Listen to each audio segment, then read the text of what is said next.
Hi there, Glocal citizens. Welcome back to the podcast that inspires a borderless mindset around manifesting a new world. I am your host, Florence Adu, coming to you from a lovely, sunny Accra morning. It's so interesting because the raining season is not supposed to be around, but it is around. So I'm grateful because when it gets really hot, it kind of rains, just like, one would expect. So that is our Accra. We are in the midst of an election season, and we have a lot of conversations about life and things that seem to be luxury here in Accra, but they really are just things that we should have as an everyday basis. So it kind of is apropos for my conversation for what is truly luxury and what's not. And that's what we're talking about with my guest today. So let me get to her bio. She is an author, international keynote speaker, and award-winning entrepreneur. Formerly a scientist and headhunter, she honed her expertise in understanding luxury clients, having successfully founded the world-renowned and multi-award-winning atelier Elizabeth's Cake Emporium and the Luxury Business Emporium. She's author of the best-selling book, Opulencia. She's the co-host of the Luxury Business Podcast and Luxury News Weekly podcast, a humorous and informative news commentary podcast focusing on luxury news and the business of luxury. She is the creator of the first $1 million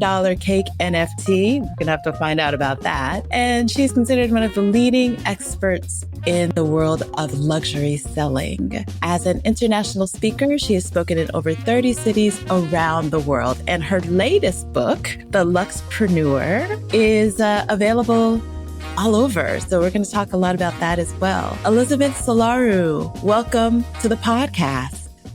Thank you so much, Florence. It's such an amazing honor to be talking to you today. I'm really excited for our conversation. Yay. So first things first, where are you from? Where are you local? And what is your craft?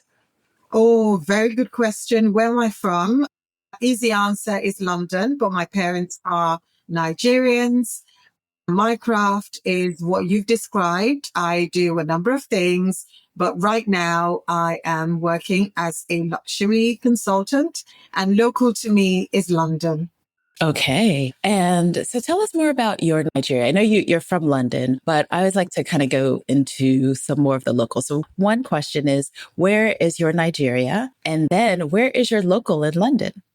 Okay. So Nigeria, Lagos. I was born in the UK, taken back to Nigeria when I was about 10, educated in Nigeria, which was beautiful, lovely experience. Then came back to London to train as a scientist and worked in the NHS, etc., etc. And when I came back to London, initially I lived in Paddington, which is very near the hospital where I trained, St. Mary's. And then I moved to Pimlico. And then now I am based in North London. So that's my local. So it's been London, London, London. And in terms of my Nigerian parentage, many will identify with their love for education, their love for hard work, the preaching, the Christian upbringing, the discipline. And also as the firstborn girl child, what I call the parentification of the firstborn girl child. So everyone can identify with that. And so that's it in a nutshell. I like that, the parentification of the firstborn. It is so true. Yeah, I'm not the firstborn. Okay. Thankfully, but my sister has that in her.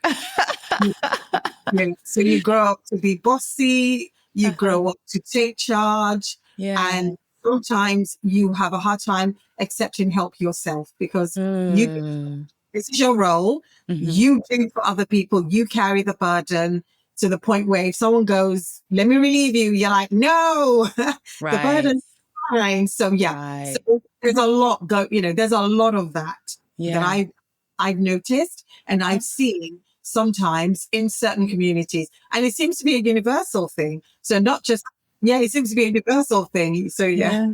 Yeah. Yeah. I mean, it has a lot to do with our kind of how our universal culture, I believe, how our universal cultures have defaulted to a patriarchy. And so, it is these traditional quote unquote roles. So you're automatically grooming a firstborn girl to replace or be that mother. So, interesting. But it's also, the strength of it is the leadership. Yeah. So that's the other side. There's the patriarchy side and there's the matriarchy side. So what do you do? Right. Yeah. So you're a scientist. Yes. By training, I'm a microbiologist. Yes. Interesting. Okay. So you mentioned by training, and did you ever work in microbiology kind of as a practitioner? Like what was your experience in that?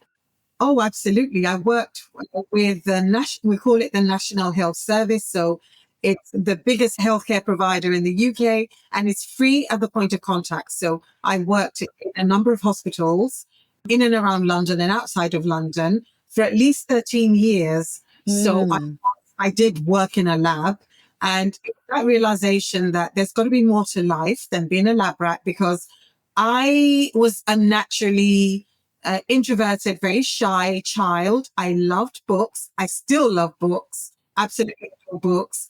And my dream was to become a professor of microbiology. And in fact, I did get a PhD. I did get onto a PhD program. Yeah. But I remember having this thing in the lab thinking, there's got to be more to life than being a lab rat. I need to do something different. But I didn't know what that different was. I remember just impulsively, it was a conversation that went too far with a colleague. And I just thought, no, this is it. So I resigned on a Monday. And then on the Thursday, I was walking past the phone in the lab. It rang. I picked it up and the person at the other end said, look, we are a locum in agency. We place scientists all over the country. Would you like to work for us? And I was like, wow, because when I resigned, I didn't have a job to go to. And that was how I got this job that took me all over the country. And it enabled me to enroll on an MBA program because I thought MBA means business. And if you want to do business, my Nigerian mind, I was thinking you do another degree. So let me just do an MBA because I'd heard wonderful things about an MBA. So I enrolled in an MBA. So I had that money coming in so I could sponsor myself. And that started the second part of my journey into becoming a headhunter. So if I was on the MBA, I remember I'd done about 3 months and I was thinking, hang on, this is not going to get me, this degree by itself is not going to get me what I want. I need to, because I realized I didn't have any contacts because you're a scientist working in a lab. Right. Yeah. You don't network. I mean, you network with your colleagues, but I was thinking, oh my God, for the change I wanted in my life, this is not going to do it for me. So I started networking. I just put myself out there and somehow I found myself, and I still don't know how it happened. I found myself attending a job hunting workshop for C-suite executives. So, and I'm thinking, but I'm not C-suite, right? So I'm thinking, I can't remember how I got into it. I remember talking my way onto it. And the guy who was running the program, I loved what he was doing. I loved his energy. He was a headhunter heading up a really big practice at the time. And I would go to a lot of his workshops. I'd even bring my classmates. I'd bring more people. You need to hear what he's saying about getting a job after your MBA. So, and then about a year later, once I'd finished my MBA, he then taps me on the shoulder and he goes, I'm actually setting up my own headhunting firm. Would you like to join me? And that was my first breakthrough into the headhunting world. Wow. That's an interesting just twist and turn of events. Very interesting. So you went into headhunting and was it specifically for a certain sector or it was kind of just across the board? What was that about? Great question. It was across the board. So it was public sector, a little bit of private sector, charity, and then also non-government NGOs, non-governmental whatever they call the organizations. So I've had a good grounding across the board. And the roles were really varied. My very first role, I remember, was a finance director role. And my boss used to say, we do headhunting for the doomed and the dying, because these were organizations that maybe the organization was doomed, or maybe they were on their last legs, or maybe they tried recruiting themselves and they couldn't attract anybody. Because a lot of organizations misrepresent themselves and a lot of clients misrepresent themselves. So I was the matchmaker. So I was the one who said, look, manage your expectations. I know you think you're an amazing employer, but that's not what we're hearing in the market. And as of you, candidate A, we've done a bit of digging into you. You're amazing. So there was a bit of matchmaking, To me, it was like when you're trying to match a man and a woman, or two people, or two men, or whatever on a date, and you're like, you're looking for good arms, you're looking for height. Guess what? You got to take what you can get. Right. So there was a lot of that going on, and there was also a lot of training of candidates. So even if you're a chief exec, it doesn't mean you know how to put together a great CV. It doesn't mean that because sometimes when you're interviewing people, you get to see things like their body language, you get to see the energy, you get to see the aura. I remember my very first ever role, which is a finance director role. The guy walked in and I thought, oh my God, this is a disaster. He looked awful. He was mumbly. It was just awful. But on paper, he was a brilliant. I mean, when he gets started talking about what he does best, he was amazing. So I don't know how I did it, but I found an actor friend who was very much about helping you to project, helping you to talk. And so I found him. He also had a stylist friend. So by the time we went to work on some of the candidates, even the final panel were like, Elizabeth, where did you find these candidates? And there was somebody on the panel who knew the guy. And he said, who saw the transformation? It was like, what? I couldn't even say why. But I had to do what I had to do so I can get paid, so I can get my commission. Right. So yes, I know I did a nice thing, but I was thinking, if they don't appoint, this is a failed job. Right. And I'm not paid. So I think there's something about that grittiness that took me and made me a success in that field. And then I was able to take that into the other things that I did. Yeah. Makes sense, because headhunters, I mean, you ultimately were kind of a coach then, right? So that's where the coaching roots start and give shape. And fortunately, it's kind of on someone else's dime, but then you move that into your own practice. And so when did you become the entrepreneur that you are? How did that then start to be who you are? Great question. So everything was going okay. But while I was headhunting, I went back to my first love, which was baking. I started baking when I was 10 because a friend of mine gave me a cookbook. So did it. It worked for the first time. I was lucky. This was back in Nigeria. And then after about a year or so, my mom said, look, you're wasting my gas. They focus on my studies. Now, once I went off to university, I forgot all about it. But when I became a headhunter, I started baking again. And then 2008, the financial crisis hit. I was let go from my job unexpectedly. So I remember I had 40 pounds in the bank and a mixer. And I just thought to myself, you know what? I've reached a milestone age. And if I don't do it now, I'll never do it. So I started my cake business. And I remember standing with my sister in front of the printers, because in my mind, you start a business, you go print your cards. And I was thinking, what am I going to call my business? But I knew I wanted it to be something Elizabeth. And I had this idea of two E's. And I realized that Emporium in Italy means shop. And I was like, I'll call Elizabeth's Emporium, which is Elizabeth's shop. But then another friend of mine said, but nobody knows what your shop sells. So put a C. So I put cake. So that's how I started Elizabeth Cake Emporium.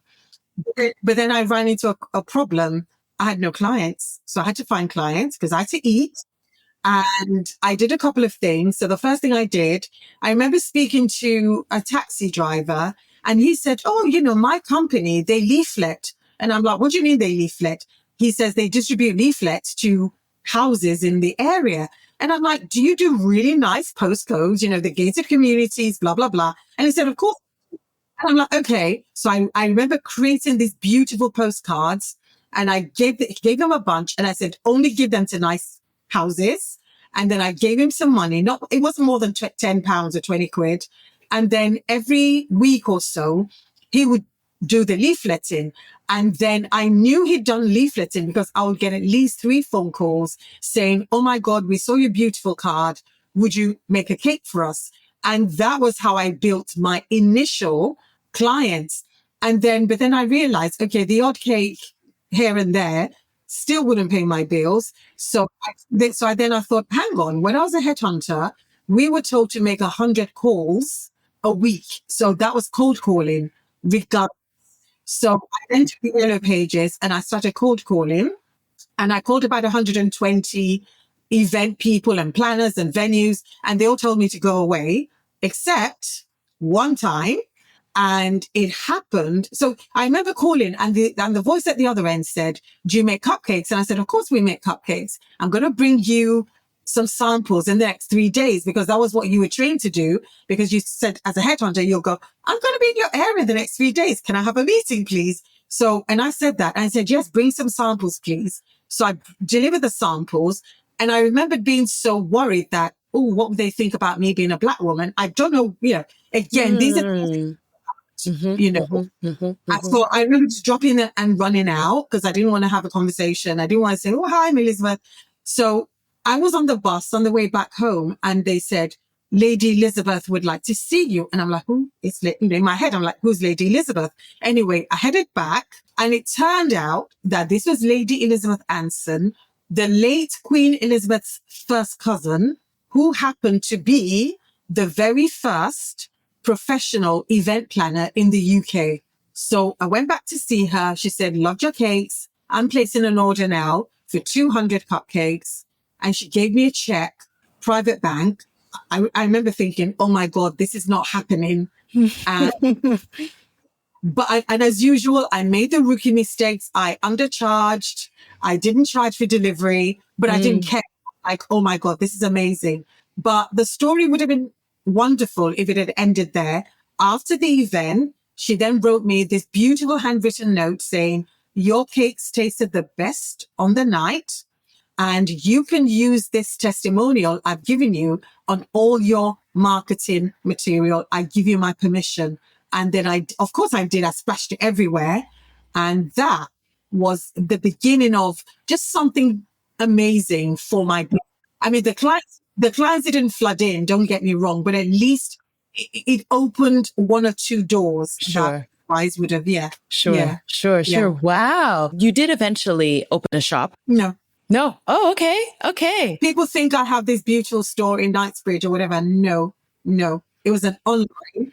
I had commercial kitchens, but I never had a shop. Interesting. I love that concept because that makes more sense, right? Because I work with a number of kind of foodpreneurs here in Ghana, and the commercial kitchen concept is so important because not only is it not economies of scale, but it creates better productivity, right? Because you don't have all this overhead necessarily, but then it's also a community of different users that works that out. And so I have this question, why the where? And you told me about your different locals. And so amongst all of the places that you have settled in the UK or in London, we're interested in knowing why the where. How did you come to be living, working, and playing where you currently are located? Okay.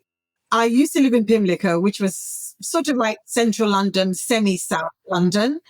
And then my best friend bought a house in Barnet, where I am. And I came to see her.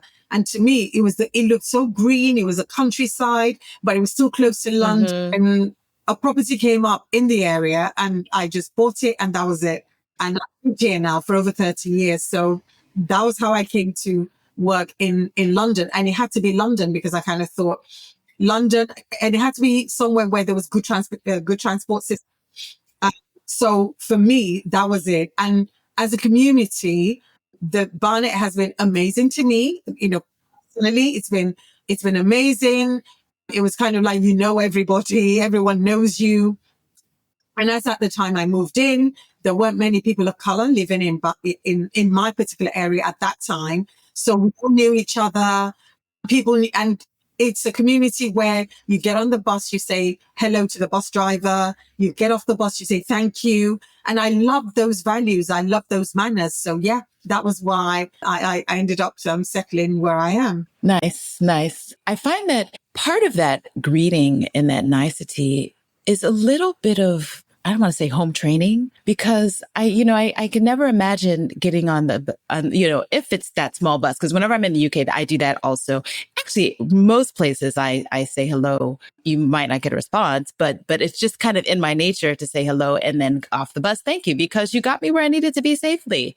It's an important thing. And so yes, it's very interesting. And the idea of community. I guess it's a good time to ask you about your Glocal speak. This is a word or phrase or saying that's a meaningful part of your local experience, and why or how you come to value it as Glocal speak. For me, it's the word diversity. So the words diversity is very, very important. And because when people hear the word diversity now, it's almost like a dirty word. But what people don't realize, it just means difference. We're all different to each other. Even if we share the same skin or gender or whatever, we're all different in our values, what we like, who we are as people. And for me, that word also leads to another word, which is acceptance.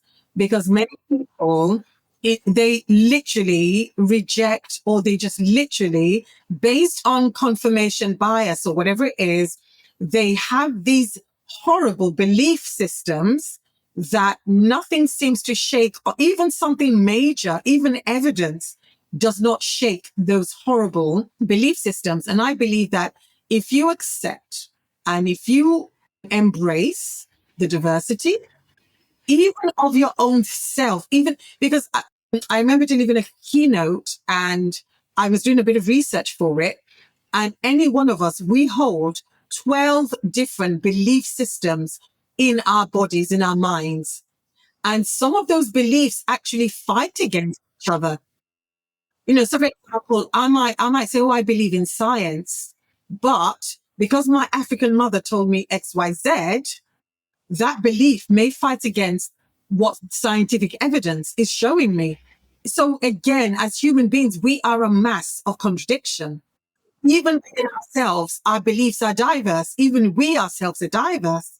So even our values are diverse. So that is why, for me, the word diversity means it means a lot, and it's beyond what people think it is. So for me, that is the word that encapsulates my Glocal speak.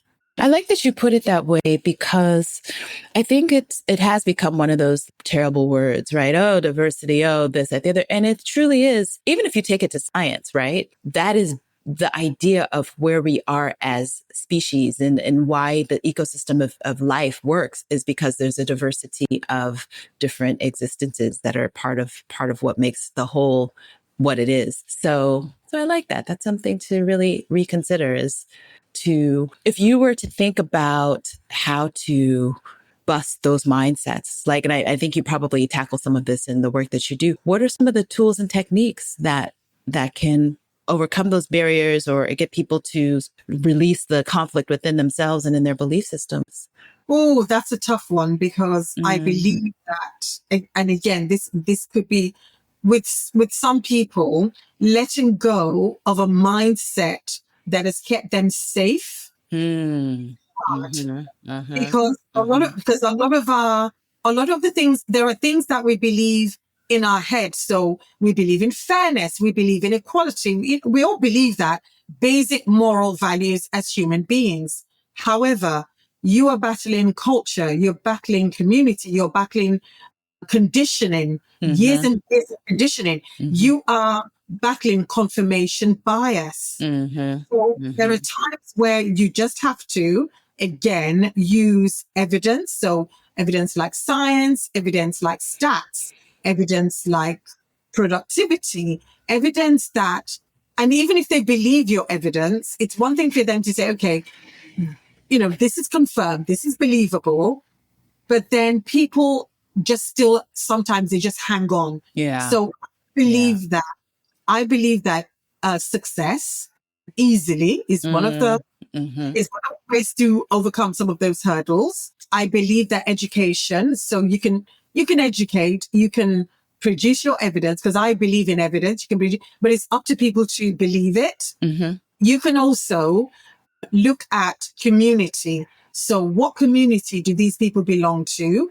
And if people are in their own silos, they don't want to move out of their own community, because that's what you find where, and this is where these horrible belief systems, this is where they germinate. So there's no cross fertilization of ideas. So for me, building the right communities where you can discuss different ideas, even ideas that you find repulsive, there are times you need to hear people out. Hear let them, you need to know where their head is at, and you need to know their why. Why do they believe what they believe?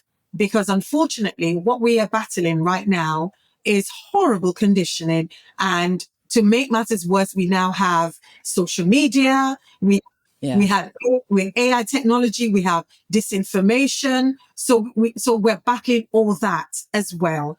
So those are some of the things I feel are ways in which we can hopefully, break the barriers.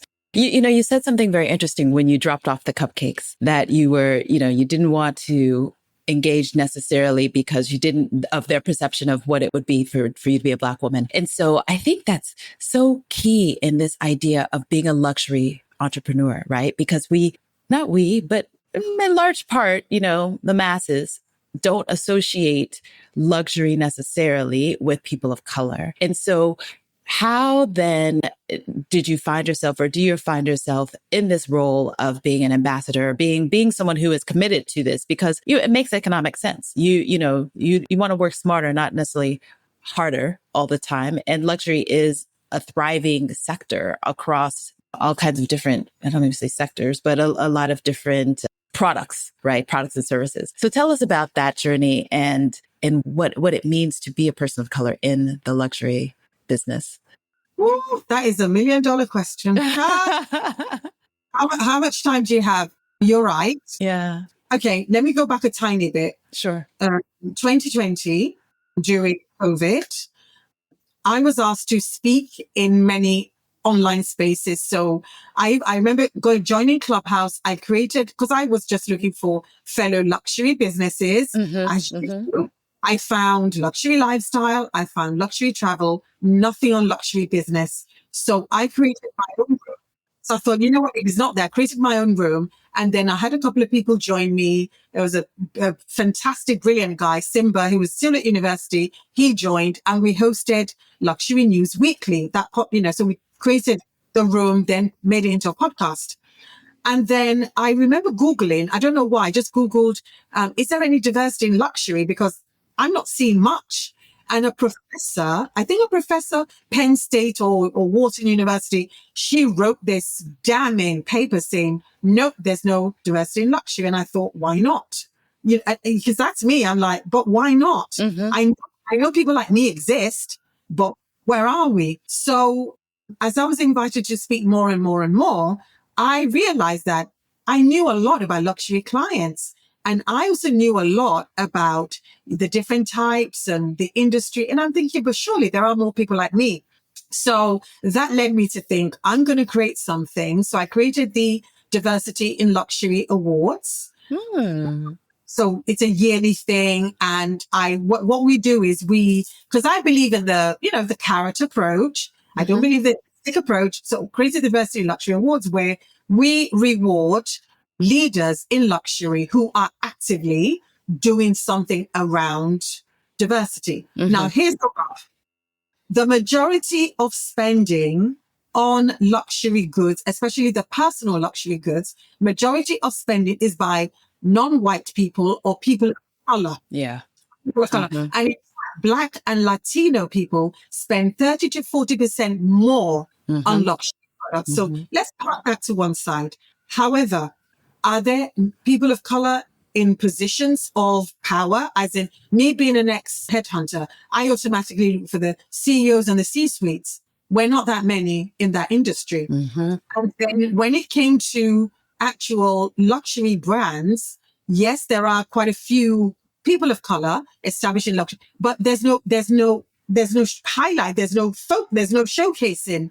So one of the things we do as an organization for my awards is that we actually showcase people like, I'll give you an example, and this is a great one. There's a needlecraft school in India. No one's ever heard of them, but they do embroidery for Dior and they do embroidery for Hermes, but you've never heard of them. They're the Chanakya School of Needlecraft.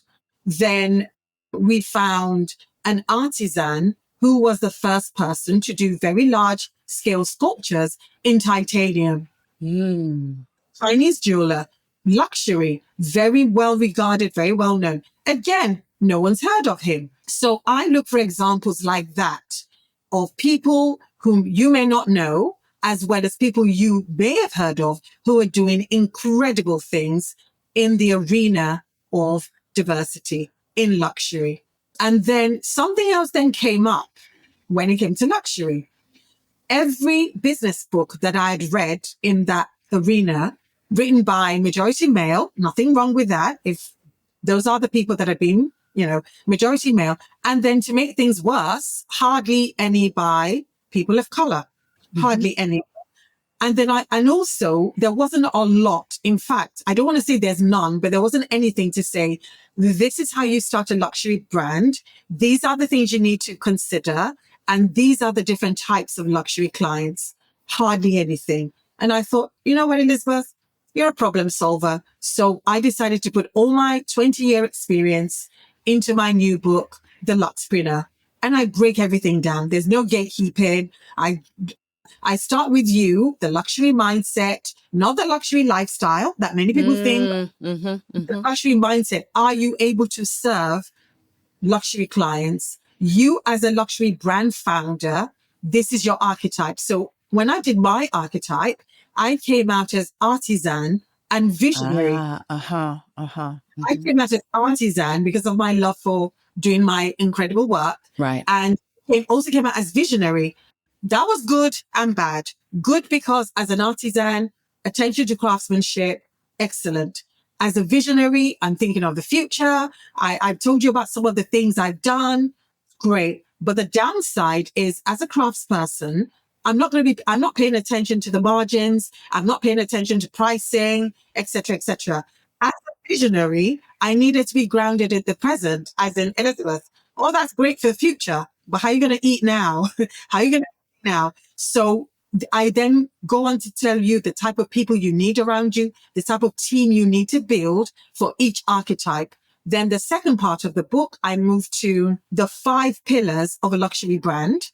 And the central pillar, in my opinion, if you're looking at a table with 4 legs and there's a central pole, the central pillar is storytelling. I break down how to do storytelling and I use examples of this is great storytelling. So now put your brand, you slot in and see how you can tell your story better. And the last part of the book is about luxury clients. So this is who they are. This is where you can find them online, offline. This is how you approach them depending on the different type. And for that, I use the example of King Charles and Ozzy Osbourne. There's a famous meme going round, and King Charles, both of them, in terms of demographics, white male, been married twice, they're both rich, they both live in castles, and they were both born in the same year. But according to marketing demographics, you should sell to them the same. According to my luxury psychographics, they're completely different, and this is how you sell to them. Again, everything I put in the book. So for me, when we talk about things around diversity, etc., my message to the luxury sector is that your clients are culturally and geographically diverse. And right now, you are not fulfilling their needs. And a report came out a couple of weeks ago from Bain saying that luxury has lost 50 million customers. And the report identified areas of growth in Africa, India, and a couple of places, Middle East. What happened? I put everything already in my book because I predicted it. I said, really, you have been sleeping on these people thinking Europe and America is the center of the earth, and maybe China, because what happened was China wasn't spending as much as they normally would. And a lot of brands are losing money, but it was bound to happen because you don't respect diversity. When you don't respect people's cultures, this is what happens. So that's me. End of rant. Yeah.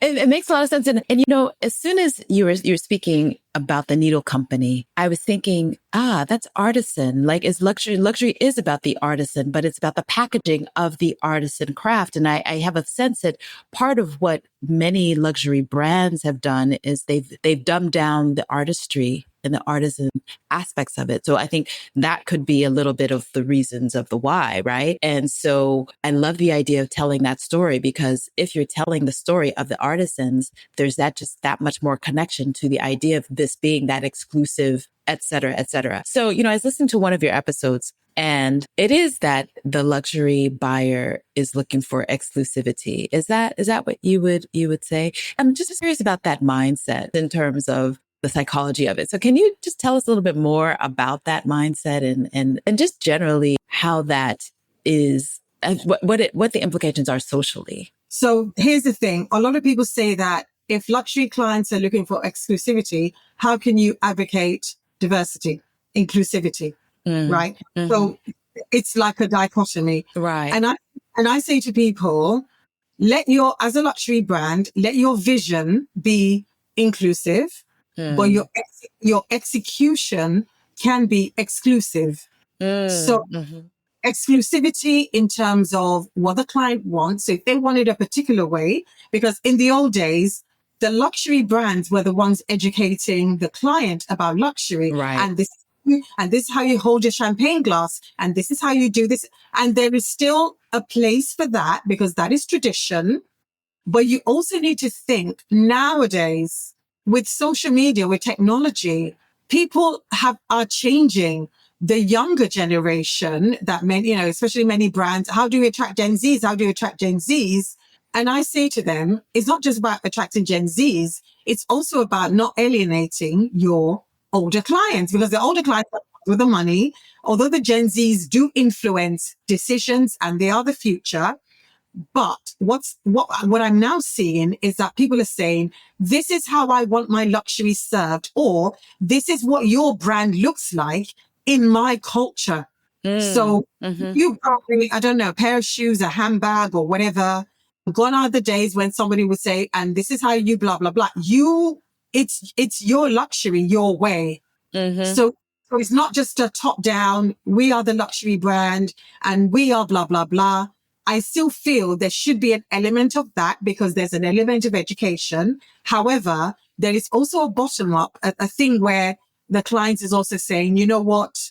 And I put it beautifully in my book. I say, while the luxury brands are the king makers or the queen makers, the customer is a king or queen. So there is a balance between there's that, I'm king and I'm the king maker. And at some point, things are going to seesaw. The luxury client mindset will really depend on the type of luxury client that they are. So I give an example of Ozzy Osbourne and King Charles. So King Charles, for example, his archetype is what I call comfort first. So money is not the problem. It's am I comfortable and do I feel secure? And also his type of luxury client will have the most gatekeepers, as in people that want to keep you out. To get to people like that, it's usually through referrals or through their family office or through a concierge service. Ozzy Osbourne, on the other hand, he's what I call the innovator, trendsetter, which he was in music. So he's looking for something novel. He's looking for something new. So if you are a new luxury brand, great news for somebody like him, because he's like, oh my God, this is new. This is novel. Clients like him tend to be, for me personally, my areas of innovation, because they want something different. They're always pushing, can we have this? And can we have that? And can we have that? And they're always changing their minds, but they can be great sources of innovation as well as frustration. Their mind works at 1,000 miles per hour. So they will keep throwing things at you, but you then need to step in as the expert, as a curator, to say, based on what you've said, you want 10 different ideas. for your needs right now, 3 would work, and we're sticking to the 3. So you need to step in and do that. The King Charles kind of mindset, funnily enough, they tend to be friends with people like the Ozzy Osbournes, because that friendship is safe for them. So they can live vicariously through the Ozzy. I mean, so it's about, so again, I did put a lot of psychology in my book for the 8 different archetypes. And and people that read it, they go, whoa, no. And there's a realization of no wonder this client was like that, or no wonder that client was like that. And so the mindset is not an easy answer, but I've given you a few examples as food for thought for you to think about. Right. So speaking of mindset, what is your mindset hack? How do you hack into your mindset? Oh, that's a great one. For me, a couple of things. So sometimes I have this mind of, oh my God, this is too hard. I can't do this. Oh my God, I'm going to fail, because again, we all get it. And then instead of me going, I can't do this, I'm like, I can't do this yet. And another mindset hack is I tell myself, Elizabeth, it's okay to fail. You don't have to go public about your failures. Just fail until you succeed. So, and that was the hack I used when I was a headhunter and I had to make my 100 calls and I had to get through into the diary of a chief exec. And I would say to myself, you know what, Elizabeth, the quicker you get through the no's, the quicker you get to your yes. So that was a massive one. So I knew 100 calls, I'll probably get maybe 10 meetings or less. But if I don't do the 90 calls, I'll never get those 10 meetings. So it was that for me. Right. So the word yet is good. Another keyword, my hack for me, is the word leave. That did something to my brain. When we're not happy with a certain situation. Yeah. Leave.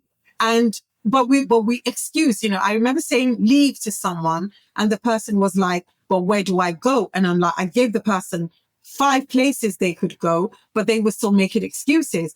That's because your mind is not ready yet. And remember, when it comes to mindset, the strongest part of your mind is your subconscious mind. Yeah. And the role of that is to keep you safe. Right. So your subconscious is where all the information about all the things you've done in your life is downloaded, and the things that have kept you safe is downloaded. So the more you step out of that comfort area, the more your subconscious is like, don't do it. And this is why we don't like change as human beings. Right. Because your subconscious is like, remember the last time you changed? It didn't work out. There's that constant reminder. So you need to overcome that mindset and say, it's okay to fail. I'm still alive. Yes, I failed, but I'm still here. So it's almost like a battle and a constant dialogue with your mind. That's it. That is it. So I'm curious about the NFT. So tell us about that. So how did you conceive of it, come up with it, and tell us about your journey in that tech space? Again, I blame COVID. I blame COVID. I met a couple of people. I remember on Clubhouse, I'll go into all the NFT because NFTs are like huge. Yes. So, and Bitcoin and, so I used to go into the rooms just to listen.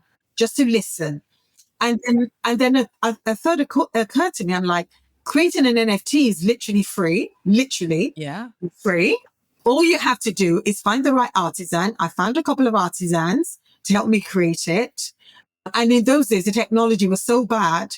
The first, what I ended up with was so shocking. But I thought to myself, to me, I just wanted to experiment and see how far I can push it.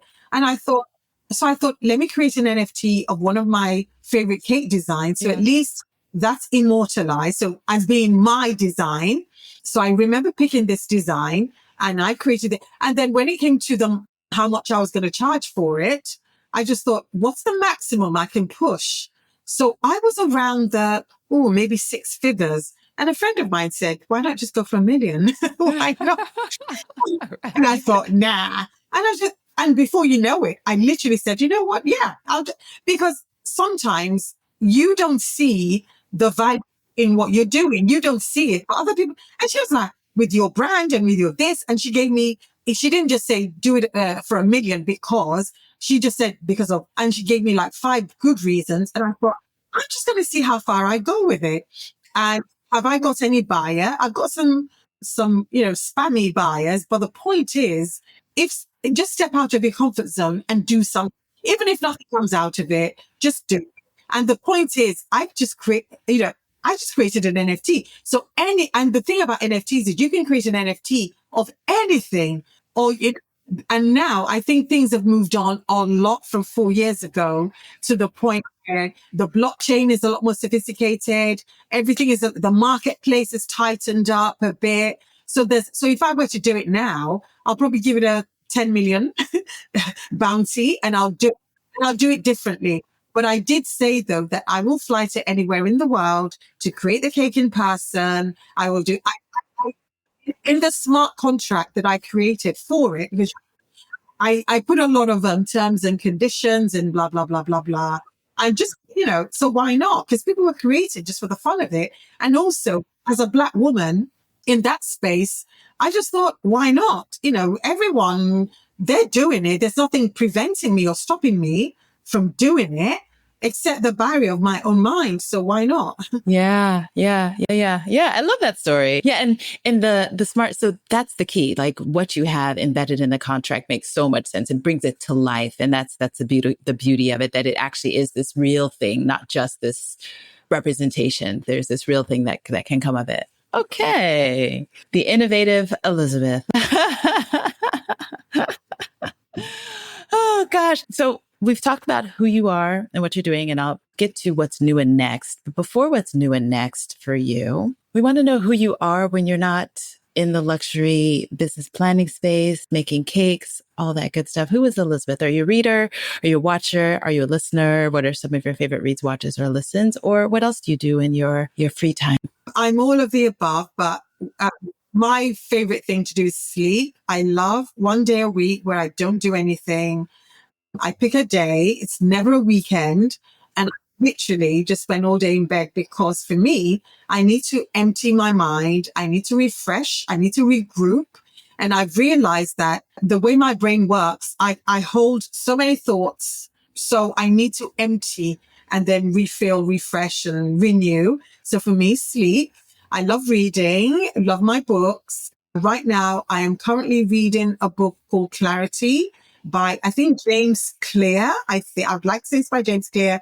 And yeah, he talks about the power of your thoughts. Your thoughts become your reality. He talks about the power of focus and just emptying out your thoughts. And he talks about the power of simplicity. So things don't have to be complicated. As I've demonstrated in my life, if you've thought, okay, why is XYZ not available? Just create it. And believe me, it doesn't have to be, and a lot of the things I've done, I've not created from a place of, oh my God, here's like a gazillion amount of pounds. I've literally created things on a massive shoestring, but by power of collaboration, etc., I somehow make things work, and I can talk my way into a lot of people, as well as other people. So there's that. I do love, in terms of activity, I wish I could tell you I exercise and all that. I don't. But the one thing I do love doing, I love taking afternoon tea. So I love going to nice places and having afternoon tea. It's just a ritual for me. It's the laying of the pastries, and it's just, yeah. So I do love going out with my friends to afternoon tea. That's nice. That's nice. Do you have any favorite tea spaces that you'd like to share with those who might be in London? It really depends. So if you're looking for something really, really safe, deliver all the time. For me, the Dorchester, it's safe. The Ritz in London is also safe. But the one thing I don't like about the Ritz is that they hurry you. So after 2 hours, it's almost like a conveyor belt. Oh, you get yeah. 2 hours and I don't like that. But the afternoon, the actual product is a good afternoon tea. I do like afternoon tea at weird and wonderful places like Sketch or the Shard, because they change their menus often. And then there's a hotel, the Taj, And they did a butterfly thing where you open you open your menu and a butterfly flies out. Oh, lovely. So they're called the Taj. Uh-huh. And there are a couple of other places as well that I like going to, because if it's a new place, I'll go and try. And there's, of course, a pastry genius, Cedric Grolet. He is originally based in France, but he's got like a little tea room off the Barclay Hotel in Knightsbridge. And yeah, so Cedric's afternoon tea is also different, but very nice. Nice.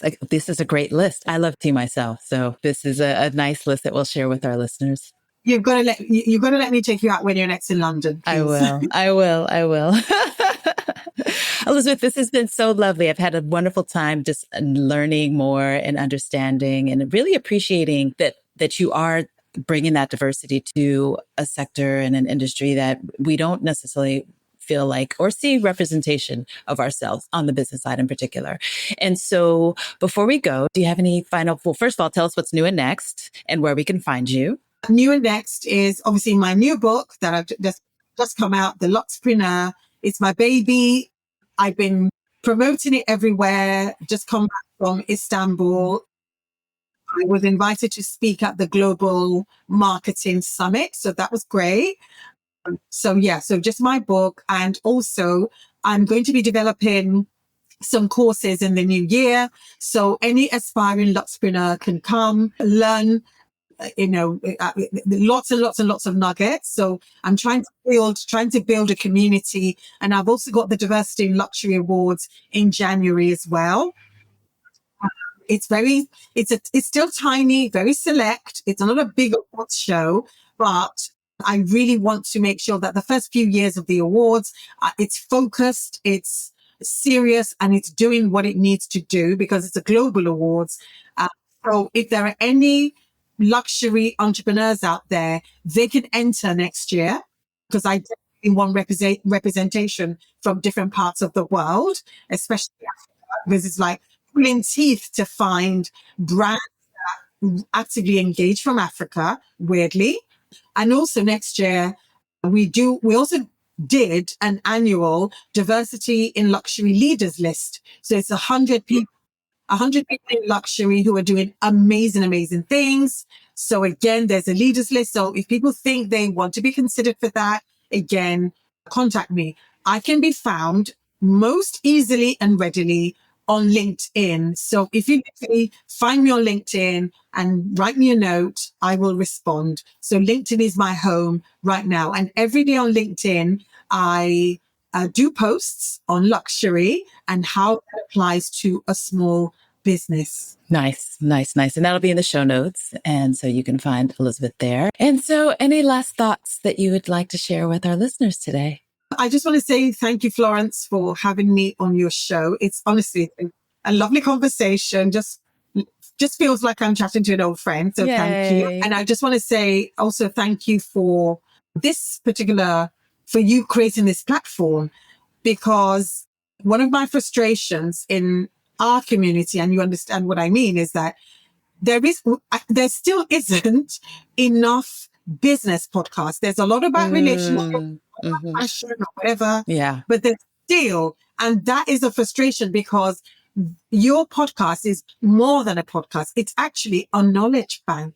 And if you think about in 100 years from now, what would our descendants think of? Okay, if they ask the question, what did you do? Because so for example, when I wrote my book, the stats were only 17% of business books on the bestseller list is written by women. And obviously hardly any written by people of color and hardly any written by women of color. So a lot of our perspectives about business is formed from a particular lens. Yes. So my last words is, guys, if you have it in mind to write a book, do a podcast, anything around business, I am begging you, please do it. Add to our knowledge bank, add to the future, because business can't just be from one particular lens, especially if we are the most if we consume the most, if we are consumers of luxury, if we spend more in luxury than any other group, and yet the information we have about luxury businesses are not being informed by people like us. So that's my Thank you for that. I appreciate that. Thank you. Thank you.